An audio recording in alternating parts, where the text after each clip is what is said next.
राजस्थान विधानसभा का बजट सत्र हंगामेदार होगा। उन मंत्रियों के लिए खास होगा जिनके बयान बीते दिनों चर्चा में रहे हैं। लोकसभा चुनाव परिणाम के बाद राजस्थान की कांग्रेस उत्साहित है। विधानसभा में कानून व्यवस्था और मंत्रियों के विवादित बयान को कांग्रेस मुद्दा बना सकती है। मंत्रियों की परफॉर्मेंस पर भी विपक्ष के निशाने पर होंगे। भजनलाल सरकार बजट घोषणाओं के जरिए विपक्ष के हमलों का जवाब देगी। एक खास रिपोर्ट देखिए।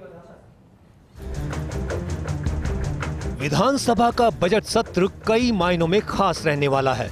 उन मंत्रियों के लिए चुनौतीपूर्ण होगा, खास तौर से शिक्षा मंत्री मदन दिलावर के आदिवासी डीएनए के बयान को कांग्रेस और बीएपी मुद्दा बनाएगी। अब पूर्व मंत्री और विधायक अर्जुन लाल गर्ग का कर्मचारियों से जुड़ा बयान भी चर्चाओं में है।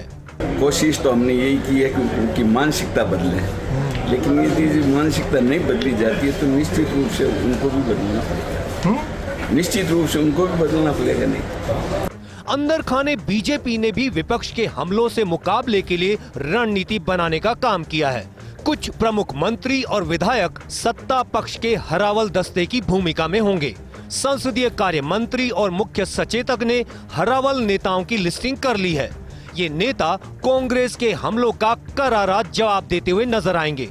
बीजेपी के हरावल दस्ते के नेताओं की बात करें तो मुख्य सचेतक जोगेश्वर गर्ग, जोगाराम पटेल संसदीय कार्य मंत्री, मदन दिलावर शिक्षा मंत्री, हीरालाल नागर ऊर्जा मंत्री, अविनाश गहलोत सामाजिक न्याय एवं अधिकारिता मंत्री, सुमित गोदारा खाद्य नागरिक आपूर्ति मंत्री, सुरेश रावत जल संसाधन मंत्री, कन्हैयालाल चौधरी पीएचईडी मंत्री, संजय शर्मा वन मंत्री, जवाहर सिंह बेडम गृह राज्य मंत्री, के विश्नोई उद्योग खेल राज्य मंत्री, बीजेपी विधायक श्रीचंद कृपलानी, अजय सिंह किलक, अनीता भदेल, दीप्ति माहेश्वरी, शत्रुघ्न गौतम, कुलदीप धनखड़, जितेंद्र गोठवाल, महंत बाल मुकुंदाचार्य, गोपाल शर्मा, कैलाश वर्मा, अरुण अमराराम, फूल सिंह मीना, हंसराज मीना, गुरवीर सिंह बराड़, जेठानंद व्यास शामिल हैं। वहीं विपक्ष सदन में लोकसभा चुनाव परिणाम, मंत्रियों के विवादित बयान, कानून व्यवस्था, ईआरसीपी, बिजली और पेयजल और स्वास्थ्य सेवा का मुद्दा उठाएंगे। पुराने मंत्रियों में डॉक्टर किरोड़ी लाल मीणा, गजेंद्र सिंह खींवसर, मदन दिलावर, ओटाराम देवासी हैं। इन नेताओं को अनुभव है कि विपक्ष के हमलों पर कैसे पलटवार किया जाए।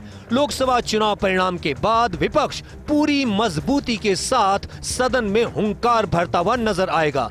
कांग्रेस के तर्कश में नेता प्रतिपक्ष टीकाराम जूली, पीसीसी चीफ गोविंद सिंह डोटासरा, सचिन पायलट, हरिमोहन शर्मा, अशोक चांदना, रतन देवासी, रोहित बोहरा, मुकेश भाकर, रफीक खान, अमीन कागजी, रामनिवास गावड़िया, अमित चाचान सरीखे ऐसे अनुभवी तीर हैं जिन्हें सत्ता पक्ष को घेरने का कौशल हासिल है।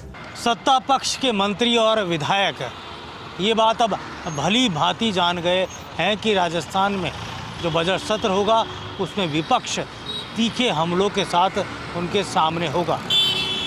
कई मुद्दे हैं जिनको लेकर विपक्ष सत्ता पक्ष के सामने चुनौती खड़ी कर सकता है, लेकिन बीते सत्र में हमने देखा था कि सदन के नेता के तौर पर मुख्यमंत्री भजनलाल शर्मा ने जो सदन में वक्तव्य दिया था वो अपने आप में ये दर्शाता था कि किस तरह उन्होंने सदन में अपनी पार्टी को और सरकार को लीड किया है और मजबूती के साथ विपक्ष को उनके आरोपों का जवाब दिया है। ये ज़रूर है कि लोकसभा चुनाव के परिणामों के बाद यह पहला सत्र होगा। जाहिर है कि सत्र हंगामेदार होगा। ऐसे में फ्लोर मैनेजर्स के लिए, चाहे वो कांग्रेस हो या बीजेपी, और ख़ास तौर से सत्ता पक्ष के फ्लोर मैनेजर्स के लिए हावी सत्र अग्नि परीक्षा के समान होगा। कैमरा जर्नलिस्ट इकबाल के साथ योगेश शर्मा, फर्स्ट इंडिया, जयपुर।